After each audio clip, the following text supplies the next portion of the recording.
ravi de vous retrouver pour un nouveau numéro de votre magazine Afrique Mag, un numéro qui sera consacré essentiellement à la deuxième édition de la Conférence africaine des startups, un événement placé cette année sous le thème « L'innovation pour le développement du continent ». Cette édition a vu la participation de plus de 200 investisseurs et experts internationaux dans le domaine des startups, en plus des start-upers et porteurs de projets innovants venus de 34 pays présents à cette conférence. Mais avant de revenir sur cet événement, place au reportage du magazine. Selon les données de la Banque mondiale, les exportations et biens et services du continent africain restent faibles, représentant à peine 3% du commerce mondial en 2022.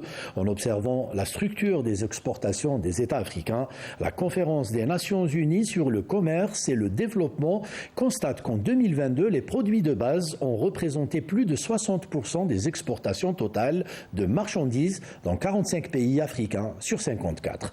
Pour impulser l'industrialisation et accroître la part du secteur secondaire dans les économies, de nombreux pays du continent ont mis en place des zones industrielles en fournissant sur des sites précis des infrastructures appropriées à la production et les facilités d'investissement.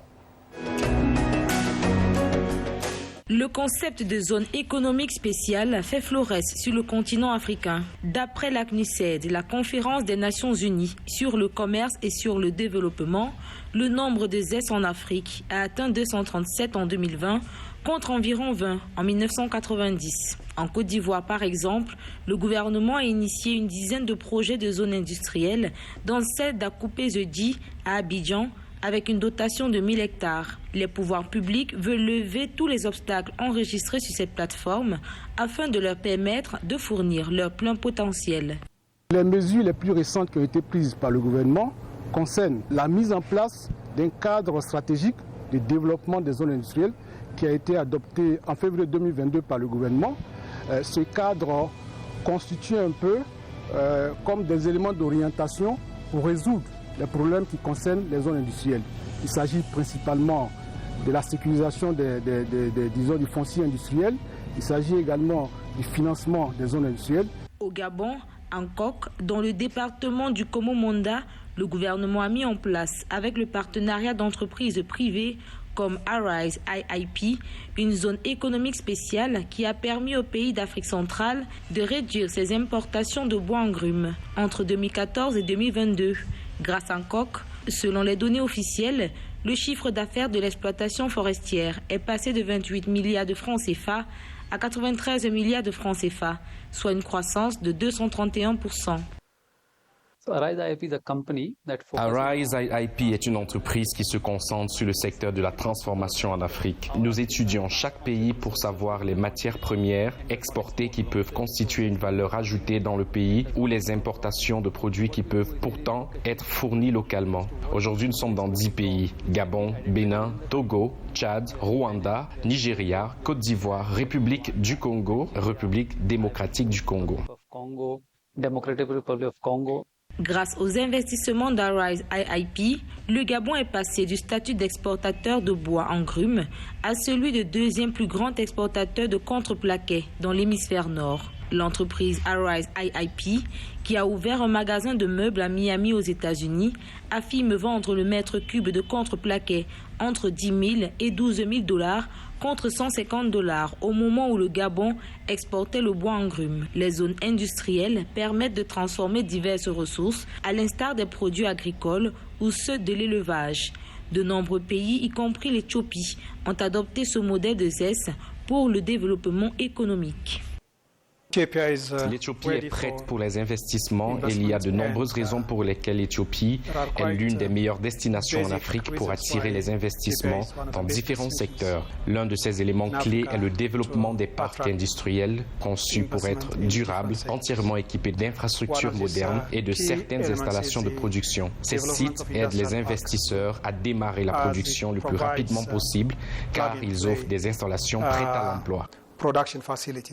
Les États promeuvent les ZES, piliers de l'industrialisation et du développement des villes, en mettant en place des avantages fiscaux, des infrastructures pour faciliter la production et un accès aux fonciers industriels pour les entreprises qui souhaitent s'y implanter. De nombreux pays africains connaissent un déficit en infrastructures, notamment dans les secteurs de l'énergie, des télécommunications et des transports routiers et ferroviaires. Le principal problème demeure la gestion du financement. Les données publiques estiment plus de 100 milliards de dollars de déficit de financement rencontrés chaque année en Afrique pour la réalisation d'infrastructures. Pour résoudre ce défi, Africa 50 a été créé pour catalyser de nouveaux investissements, plutôt, dans le développement d'infrastructures essentielles sur le continent. L'Afrique enregistre chaque année un déficit de financement allant jusqu'à 100 milliards de dollars selon la Banque africaine de développement. Soucieux de combler ce déficit, Africa 50, initiative du groupe de la BAD et les chefs d'État africains, promeut des projets d'infrastructures de moyenne et grande envergure ayant un fort impact sur le développement de l'Afrique tout en proposant un rendement attractif aux investisseurs. Le financement des infrastructures est un point important. Lorsqu'on analyse, nous avons encore un gap de financement, un besoin qui est important. Mais ce besoin important, il faut le voir comme étant en fait la résultante de trois phénomènes. Le premier, c'est le rattrapage donc, sur le financement des infrastructures. Donc vous savez que dans les années 80-90, donc ce retard-là. La réduction des investissements en infrastructures impacte négativement la réduction des déficits annuels de financement de l'infrastructure en Afrique. Le Fonds d'accélération des infrastructures d'Africa 50 est un instrument essentiel qui vise à combler le déficit de financement dans le domaine des infrastructures en Afrique. Ces investissements ciblent des projets d'infrastructures transformateurs dans divers secteurs, notamment l'énergie, les transports, les télécommunications et l'eau. En 6 ans, Africa 50 affirme avoir mobilisé 6,6 milliards de dollars de financement pour 21 projets dans 22 pays du continent africain. Le deuxième phénomène, c'est la croissance de la population, de cette croissance naturelle qui augmente les besoins, mais qui sont une vraie opportunité. Le deuxième aspect qui est en fait la conséquence de quelque chose de positif, c'est l'augmentation du niveau de vie, donc qui fait que les besoins individuels augmentent, que ce soit la consommation en énergie, en eau, les besoins de transport. Donc ces trois phénomènes font que nous avons en fait un besoin de rattrapage. Lomé, la capitale togolaise, a abrité en juillet dernier le forum Infra for Africa d'Africa 50 en marge de son assemblée générale des actionnaires. L'événement qui a mobilisé un nombre important d'investisseurs institutionnels africains est une première pour un fonds d'infrastructure en Afrique. Elle démontre la détermination du continent à jouer un rôle moteur tout en forgeant des partenaires mondiaux pour stimuler sa croissance économique. Nous voulons aller vite et aller bien, il faut que nous puissions répliquer ce que nous apprenons des autres marchés. Ça peut être des marchés hors du continent africain où nous pouvons reproduire, où nous regardons quand nous faisons quelque chose dans un pays, comment en fait aller vite dans d'autres pays.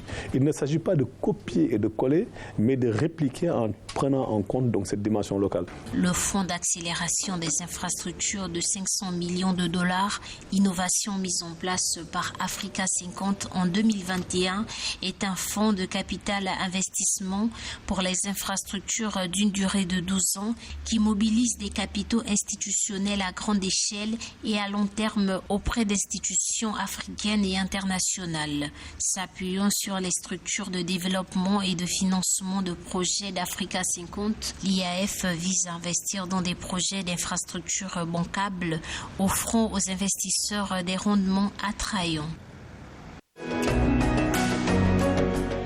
L'après-Covid-19, voilà à quoi s'est intéressé cet atelier qui a rassemblé plusieurs jeunes venus de différents horizons. Comment cette frange de la société la plus importante en termes de nombre a vécu cette pandémie et quelles sont ses conséquences sur ces jeunes. Voilà à quoi la rencontre de Dakar a essayé de répondre.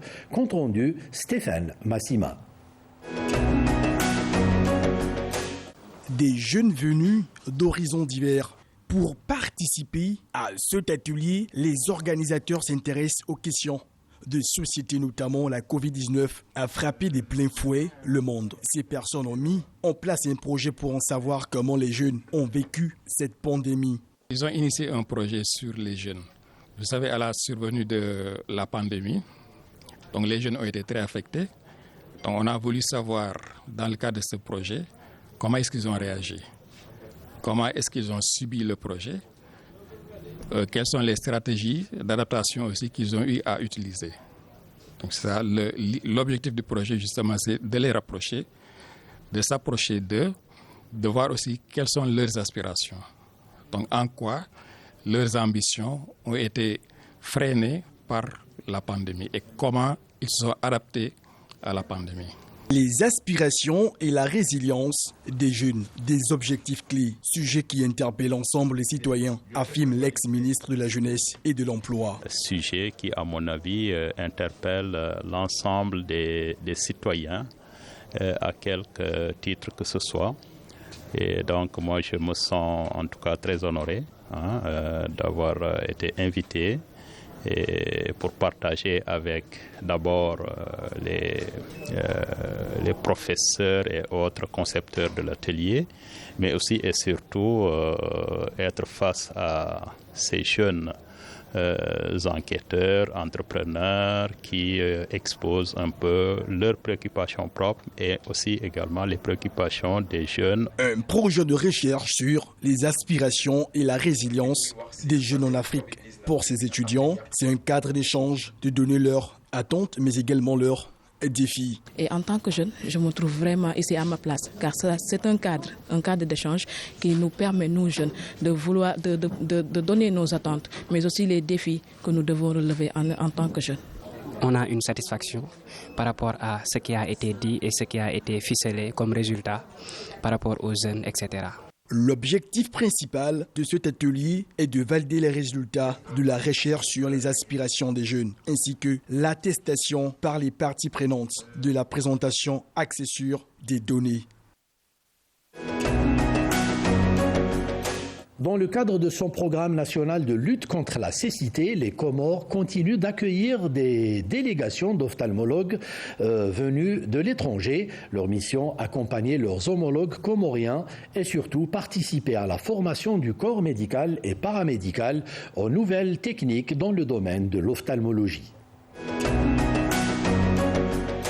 4 ophtalmologues venant de l'extérieur se trouvent actuellement aux Comores pour accompagner leurs homologues comoriens dans la lutte contre la cécité.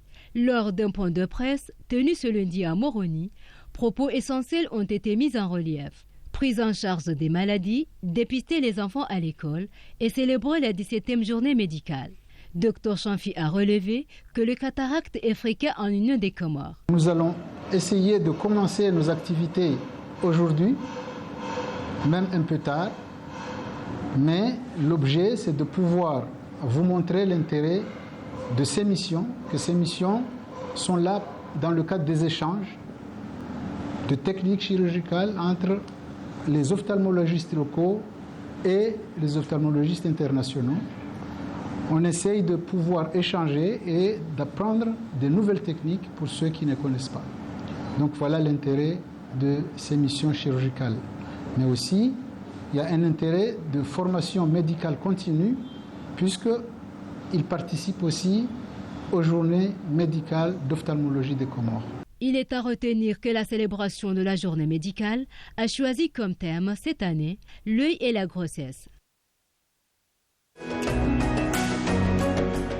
Le patrimoine culinaire en Afrique est important et génère près de 58 millions de dollars de chiffre d'affaires sur le continent.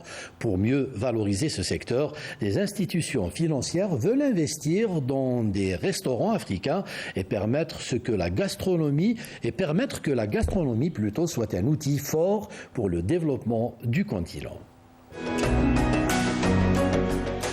Les mets africains ont pendant plusieurs années manqué de valorisation. C'est pour cette raison que des leaders et institutions financières ont décidé d'accorder plus d'investissements dans l'art culinaire, la cuisine est un secteur qui professionnalise et qui s'ouvre aux jeunes. Mais les acteurs souhaiteraient plus d'engagement. La restauration fait partie des activités touristiques que les autorités classent parmi les piliers devant permettre la diversification économique. Les salaires étaient très bas et à l'époque, très peu de choses étaient faites pour aider les chefs à apprendre, à acquérir des connaissances. La cuisine locale impose une forte demande en produits locaux de qualité. Les acteurs du secteur estiment que si le tourisme culinaire en Afrique est bien encadré, il pourrait contribuer au développement de l'agribusiness sur le continent, lui permettant d'aller bien au-delà du $1 trillion de revenus que la Banque mondiale estime qu'il générera d'ici 2030. L'industrie gastronomique en Afrique est encore très en retard par rapport au monde occidental. Mais je pense que nous avançons à grands pas et que des événements comme celui-ci contribuent à faire avancer la conversation autour de l'industrie culinaire et gastronomique. Je pense que dans quelques années, si nous travaillons tous ensemble, à l'intérieur des pays, parce que nous ne collaborons pas assez, et cela peut être la force pour être reconnu dans le monde. Le monde a les yeux tournés vers l'Afrique en ce qui concerne la gastronomie. Pour promouvoir et générer plus de revenus des entreprises locales et donner du pouvoir aux chefs et aux entrepreneurs, la Banque africaine d'import-export Afreximbank a lancé un nouveau programme. Ce programme panafricain de gastronomie et d'art culinaire veut cultiver un écosystème complet de la ferme à la table et espérer donner plus de visibilité à la gastronomie africaine. Douala, la capitale économique du Cameroun, a accueilli pendant 3 jours la première édition du concours des professionnels des métiers de l'hôtellerie et restauration-tourisme, un événement inédit qui a réuni tous les professionnels camerounais en la matière. Il faut que la destination Cameroun garantisse aux touristes des services répondant aux standards internationaux à travers la qualité de l'apprentissage et des services offerts. Cette exigence a fait l'objet d'une formation de 3 jours à Douala, la capitale économique du Cameroun, du 15 au 17 novembre. Un événement qui visait la mise en lumière professionnelle camerounaise de l'hôtellerie, de la restauration et du tourisme. Le thème de cet événement, comme vous le disiez, la valorisation des compétences professionnelles. On ne cherche pas à savoir qui cuisine le mieux. On ne cherche pas à savoir qui fait mieux sa chambre. On cherche à savoir qui a des compétences, qui a la pratique et qui a la base en fait, et pouvoir transmettre. Parce que ces personnes vont travailler avec des personnes qu'elles ne connaissent pas. Donc le résultat, c'est ensemble. Cette première édition du concours des professionnels de la cuisine et des étages a réuni près de 200 professionnels du secteur du tourisme et de l'hôtellerie autour d'une évaluation pour renforcer davantage la professionnalisation des formations. On a encore du mal à valoriser les produits du terroir, le produit du Cameroun.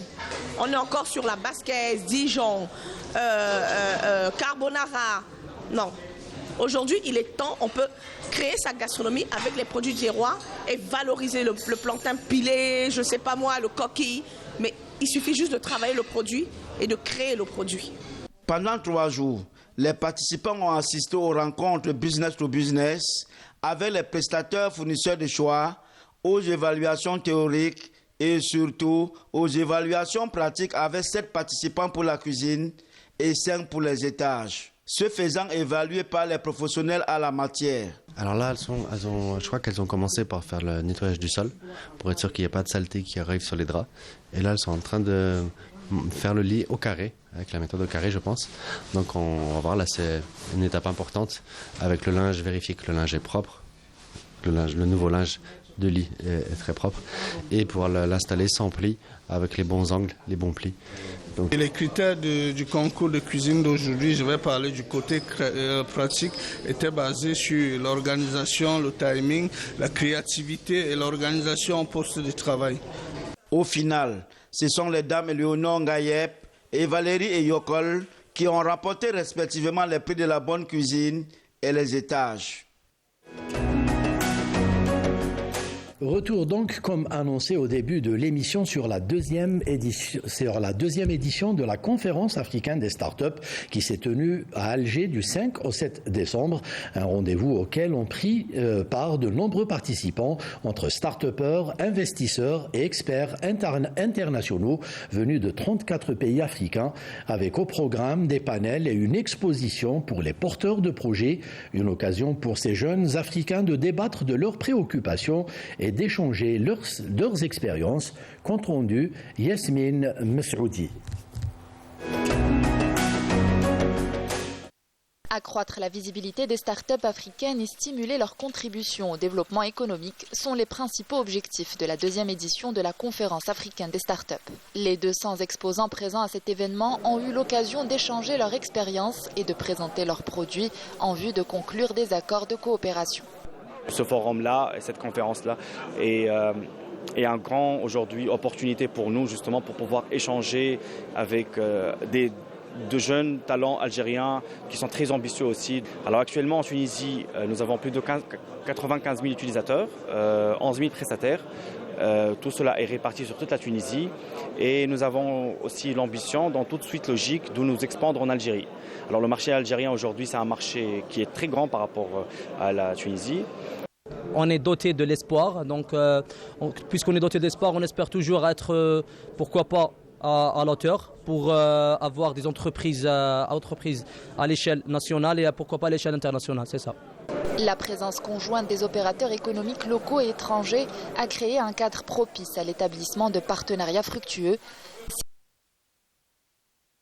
de promouvoir la coopération économique. On saisit cette opportunité pour discuter de collaborations potentielles, ouvrant la voie à des synergies qui peuvent bénéficier à la croissance économique tant locale qu'internationale. Il y a des projets qui sont très intéressants. Et là, je parle pour notre écosystème, donc les projets algériens, même si dans d'autres pays, ils sont très intéressants. On a les premiers ambassadeurs de notre écosystème tech qui nous représentent assez bien. Nous avons même des Algériens qui sont à l'international, qui sont dans des VCs, qui ont ramené leurs collègues et d'autres VCs pour créer cette dynamique. Donc on a un fort espoir de voir la signature. Et il y a de très très belles pépites. Et j'en suis sûr qu'on va voir des deals se faire cette année. Il y a beaucoup d'opérateurs économiques qui désirent investir en Afrique, mais ne savent pas où ni comment. Mon rôle est de les accompagner et les conseiller. Nous avons beaucoup d'entrepreneurs qui ont des projets très intéressants qui méritent d'être mis en lumière. Il y a un programme qui s'appelle Catalytic Africa, qui est un programme qui va investir dans les startups. Donc le but de notre présence aujourd'hui en Algérie, c'est aussi d'explorer des voies d'implication ou d'implémentation des programmes comme Catalytic avec le gouvernement algérien.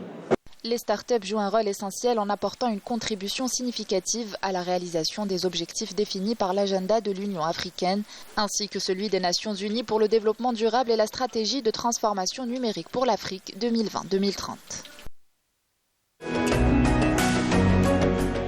Et pour mieux parler de cette conférence, je vous propose de rejoindre mes invités. Mais avant cela, jingle.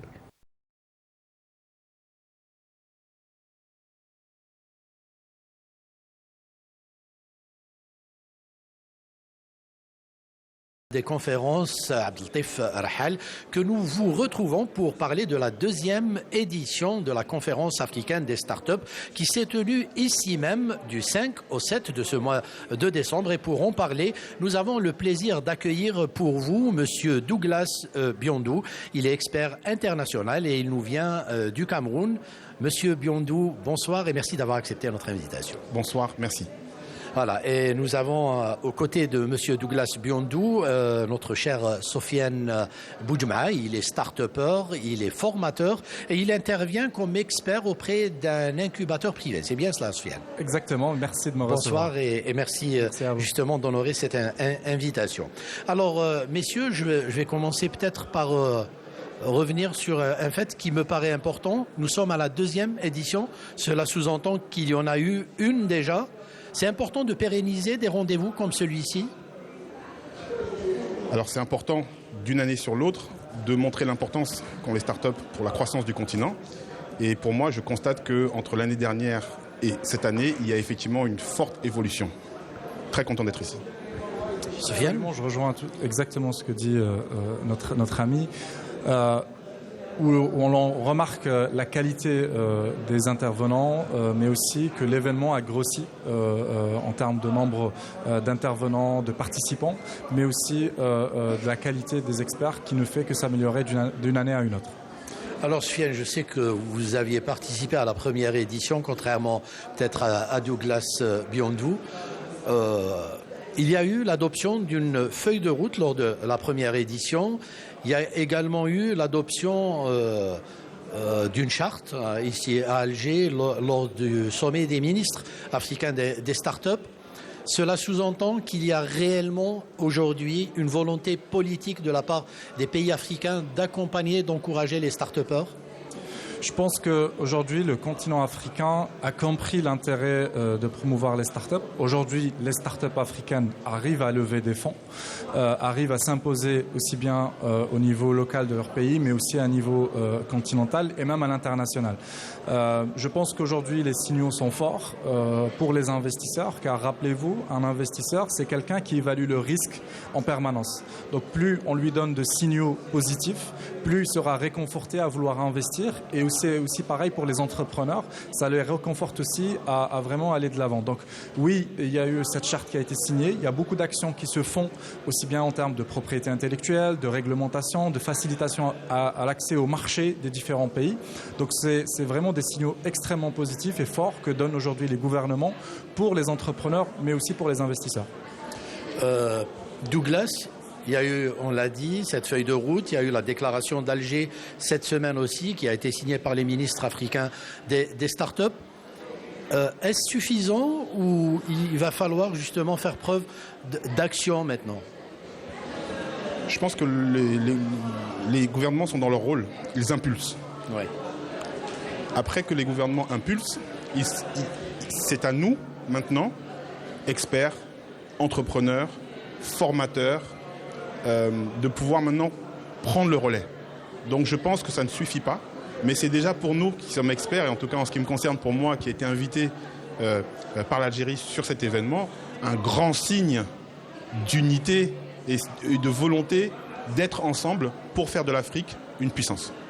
Alors très honnêtement pour vous deux, je présume que durant ces 3 jours de cette deuxième édition, vous avez beaucoup discuté avec les participants, les start-upers ou les autres maillons de la chaîne. Très honnêtement, vous qualifierez cette deuxième édition de comment réussir ? Alors ça dépend des critères. Oui. Ça dépend des critères de chacun. Oui. Chacun est venu ici avec ses propres critères. Je peux parler en fait des critères qui sont les miens.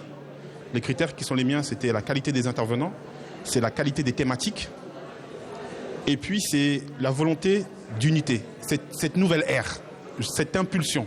Oui. Et franchement, sur ces 3 critères, moi je suis extrêmement satisfait. On est nombreux à être venus, à être invités par l'Algérie et à se regarder en se disant mais c'est vrai, on est ensemble là dans cet événement, on est ensemble pour inviter à une Afrique forte. Ça, c'est un sentiment que moi, sur les 15 dernières années, je n'ai pas senti. Donc on sent vraiment qu'il y a une impulsion et qu'il y a une volonté de faire quelque chose ensemble. Oui. Alors le premier but d'une rencontre comme celle-ci, c'est de faire rencontrer d'abord les start-upers, puis les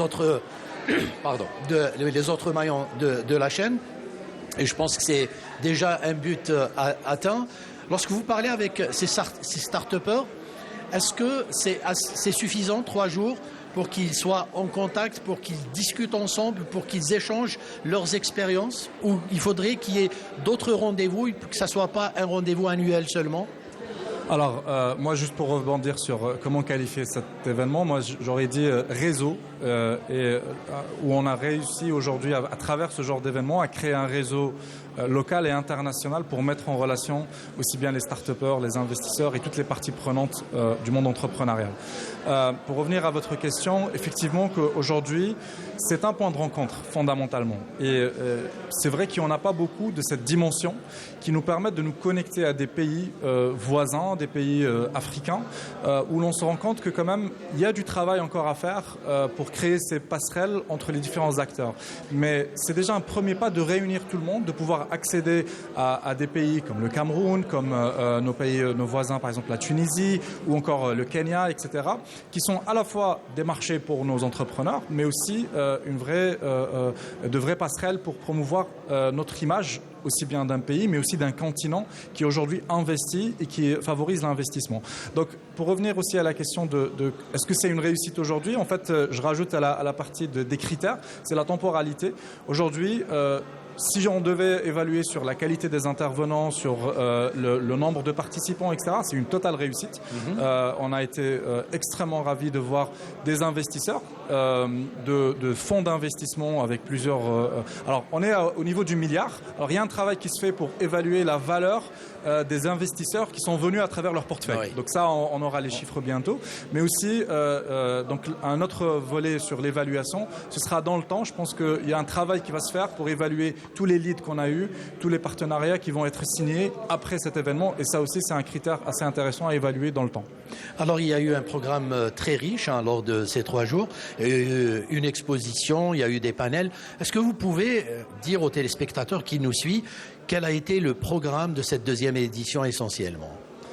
Alors, c'est très long, il y a eu beaucoup de choses. Alors, il y a eu des panels, des événements annexes à l'African Startup Conference. Il y a eu des panels technologiques, on a parlé d'investissement, on a ramené des investisseurs, on a ramené des experts en politique gouvernementale, on a ramené des experts en propriété intellectuelle, mais aussi il y a eu des pitch contests, donc il y a eu des compétitions pour permettre aux startups de pitcher, aussi bien dans la tech for good, aussi bien dans l'intelligence artificielle, aussi bien dans les green tech, etc.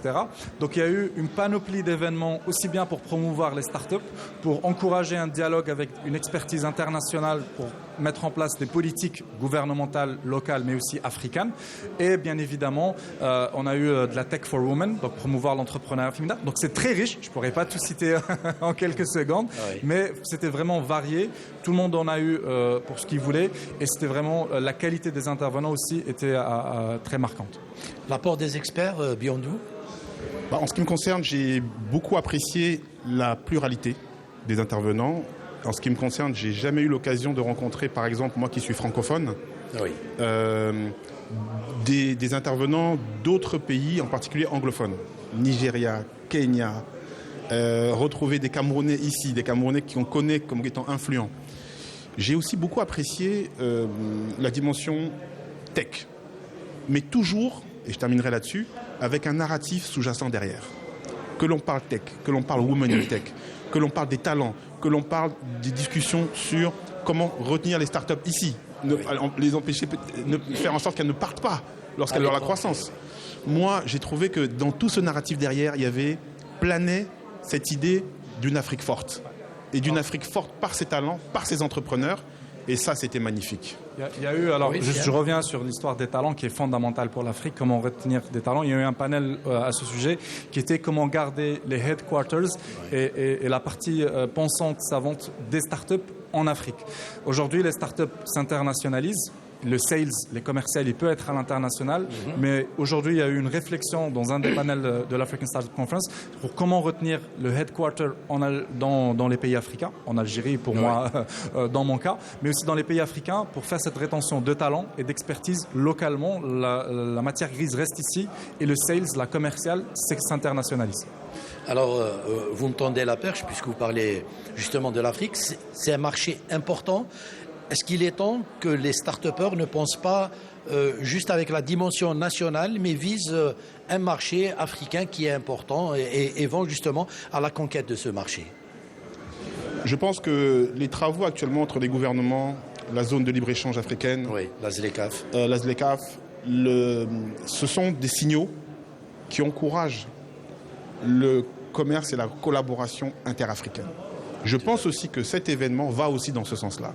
Donc vous voyez, on a des différents signaux à envoyer aux entrepreneurs pour leur dire, 1, nous pouvons être fiers de nous, 2, nous pouvons collaborer ensemble, et aussi il y a cette idée, et là encore ça planait un petit peu dans les débats, c'est que nous devons résoudre les problèmes de nos pays déjà. Ça, je trouve que c'est très très important. Nous pouvons essayer de résoudre les problèmes de nos pays, rester dans nos pays, créer notre propre narratif. Et ça, c'est extraordinaire pour moi en tant qu'expert de voir que ma compétence peut être ajoutée à d'autres compétences pour intégrer une dimension culturelle, une dimension panafricaine et raconter notre propre histoire. Très bien. Soufiane, vous parliez tout à l'heure du financement, justement, puisqu'on parle du marché africain. Et ces financements, ils ne doivent pas être que nationaux, ils doivent être aussi continentaux. Est-ce qu'il y a eu des pistes qui ont été dégagées lors de ces panels, lors de ces rencontres, lors de cette deuxième édition justement de cette rencontre africaine? Alors déjà, on a invité des investisseurs. C'est-à-dire aujourd'hui, durant les 3 jours de l'African Startup Conference, il y avait des investisseurs, il y avait des fonds d'investissement, ce qu'on appelle des VC. Donc déjà, c'était une possibilité de rencontrer vraiment les acteurs du financement. Après, oui, il y a eu beaucoup de panels, beaucoup de rencontres, de workshops avec les investisseurs pour à la fois comprendre leurs besoins, mais aussi améliorer le fait de les réconforter. Aujourd'hui, un investisseur, comme je disais au début, il cherche à être réconforté pour investir. Ce n'est jamais une question de fonds, mais c'est une question de risque qu'il va prendre. Et aujourd'hui, à travers ce genre d'événements, à travers les rencontres qu'on crée, on les rassure et surtout, on leur donne un point de contact. Dans beaucoup de cas, on manque parfois juste d'un point de contact, d'un pied à terre pour accueillir ces investisseurs qui sont là, qui sont présents et qui veulent investir. C'est un marché extrêmement intéressant qui est en croissance sur tous les aspects, que ce soit de la health tech, que ce soit de l'agri-tech, que ce soit de la logistique, etc. Tous les secteurs en Afrique sont en croissance. Donc il y a de l'investissement à venir, à celui qui sera le plus smart pour le capter et l'injecter dans leur marché. Pour l'expert que vous êtes, Douglas Biondou, cette question justement du financement, elle commence à se dégager. Il y a des pistes qui commencent vraiment à se dégager. Et il y a un autre aspect qui pourrait être un atout justement. On parle de passerelles, on pourrait éventuellement penser à créer aussi des passerelles avec la diaspora africaine qui vit à l'étranger. Son apport pourrait être aussi bénéfique. Pour aller dans votre sens et pour compléter le propos de Sofiane, on a parlé des VC, mais aussi j'incite un peu sur les business angels. Il y a beaucoup de personnes de la diaspora qui veulent contribuer, qui ont un patrimoine financier, qui ont une expertise parfois en entrepreneuriat. Et de manière générale, beaucoup veulent contribuer au développement du continent. Beaucoup veulent faire du give back. Moi, en ce qui me concerne, j'ai une expertise dans la technologie et aussi dans la formation des talents.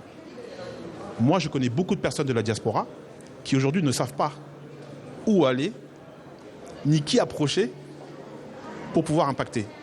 Et donc, à travers un événement comme celui-ci, ça va être simple maintenant. On parlait d'une plateforme, des investisseurs qui cherchent, mais aussi la diaspora cherche.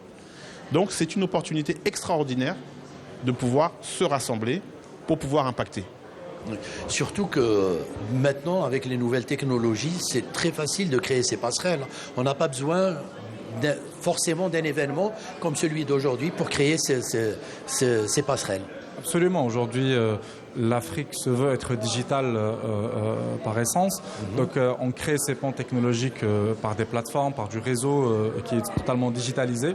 Donc pas besoin forcément de se déplacer. Et même si on doit se déplacer, aujourd'hui je prends l'exemple de l'Algérie, mais beaucoup d'autres pays où on crée des ponts aériens. On a créé par exemple juste cette année plusieurs nouvelles lignes aériennes qui desservent l'Afrique et qui font aussi un relais, même pour les Européens qui veulent aller en Afrique, qui passent par des pays comme l'Algérie. Donc ça aussi c'est à souligner que les ponts qui se créent sont digitaux, sont humains, mais aussi parfois même aériens, physiques. Matériels, oui. Exactement. Donc aujourd'hui, quand nous, par exemple, on veut aller à l'international, le premier point de contact qu'on a, c'est bien évidemment notre diaspora qui est présente dans ces pays-là, mais c'est aussi après tous les partenaires qu'on a rencontrés dans ce genre d'événement ou qu'on va aller chercher en disant « Écoute, je veux investir dans tel pays, est-ce que tu peux me recommander quelqu'un ?» Donc c'est vraiment la notion de réseau, elle commence parfois aussi simple que ça.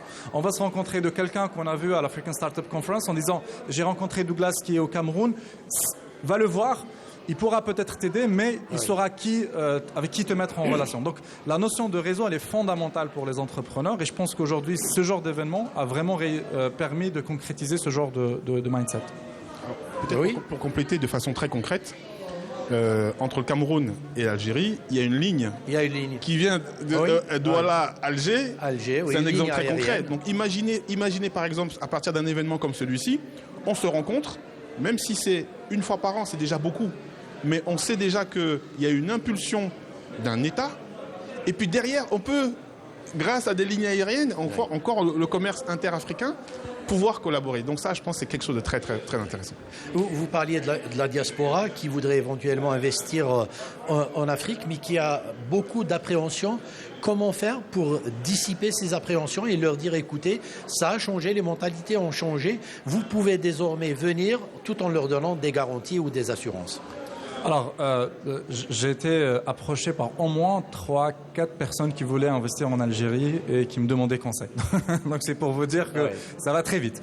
Mais en fait, aujourd'hui, à travers l'écosystème entrepreneurial algérien, parce que je suis algérien, mais aussi africain, aujourd'hui, il y a les parties prenantes de cet écosystème sont tous un point de contact, que ce soit un incubateur, un accélérateur, un centre de formation, un expert, un cabinet de conseil, peu importe le point de...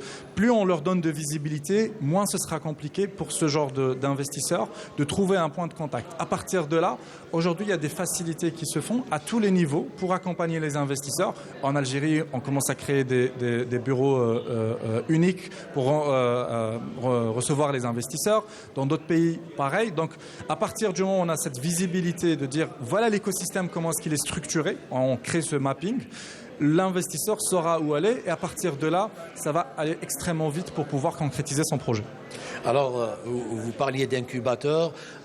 Souvent, même ce mot start-up n'est pas compris par tout le monde. Il y a peut-être des jeunes diplômés qui nous regardent et qui ont envie de se lancer un jour dans le monde de la start-up.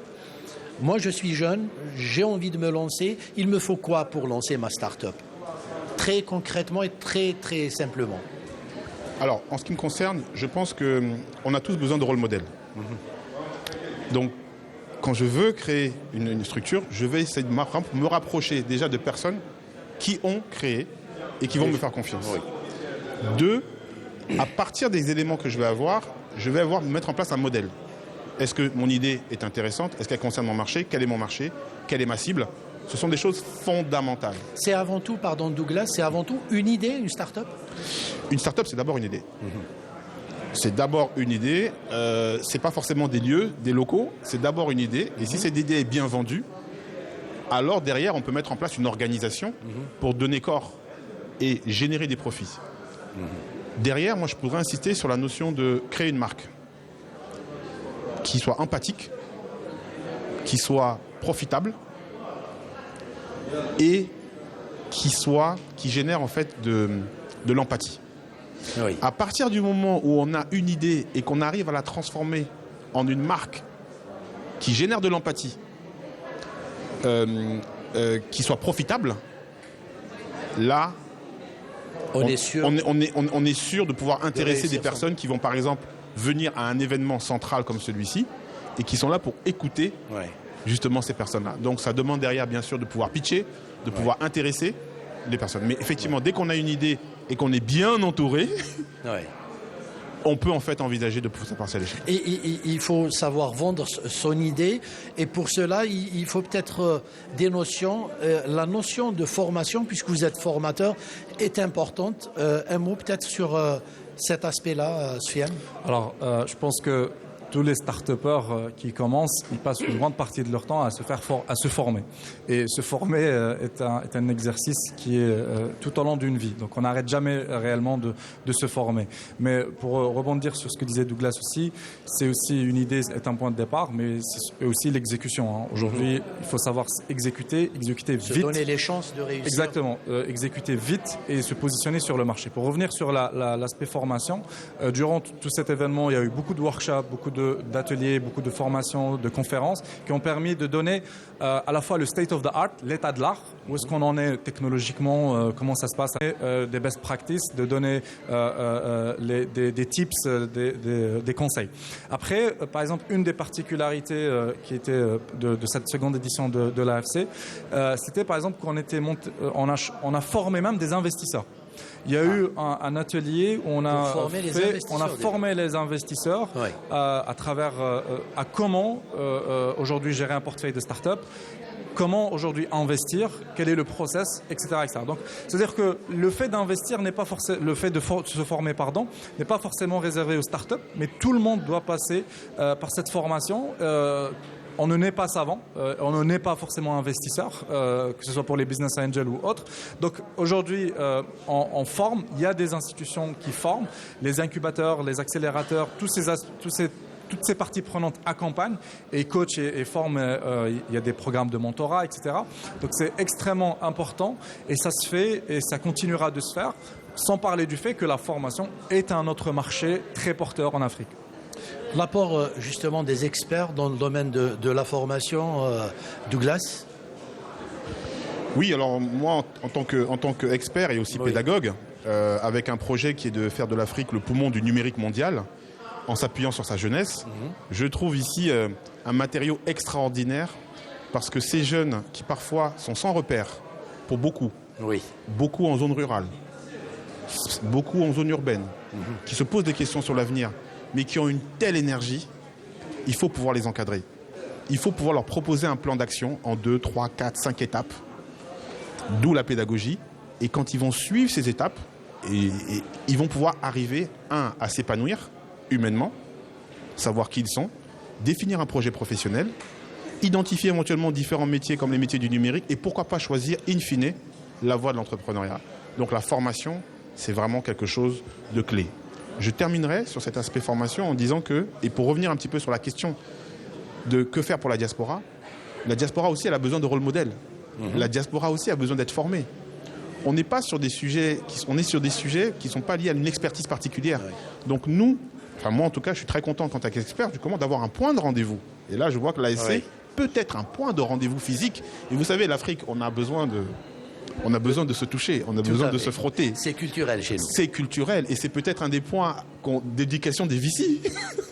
Je pense que l'éducation des VC, la formation des VC, c'est aussi de leur dire que pour évaluer par rapport à l'Afrique, il faut venir constater nos réalités, ne pas rester aux États-Unis en voulant investir en Afrique, en restant sur les codes des États-Unis. Donc moi, je pense que cet événement peut être une plateforme pour pouvoir aussi impliquer les gens de la diaspora, leur demander de se faire former, qu'ils prennent leur billet, qu'ils viennent, et puis qu'ils rencontrent. Là, on rencontre au moins 50 personnes au mètre carré. Et puis chacun avec son expérience, sa maturité, on va se faire une idée et pouvoir échanger et pouvoir creuser soi-même des pistes pour aller plus loin. Alors, par rapport aux jeunes qui nous regardent, qui ont, comme je le disais tout à l'heure, envie de se lancer dans cette aventure des startups, quels sont les créneaux les plus porteurs dans le domaine de la startup? La question serait surtout quels sont les créneaux qui ne sont pas porteurs. Ah, d'accord.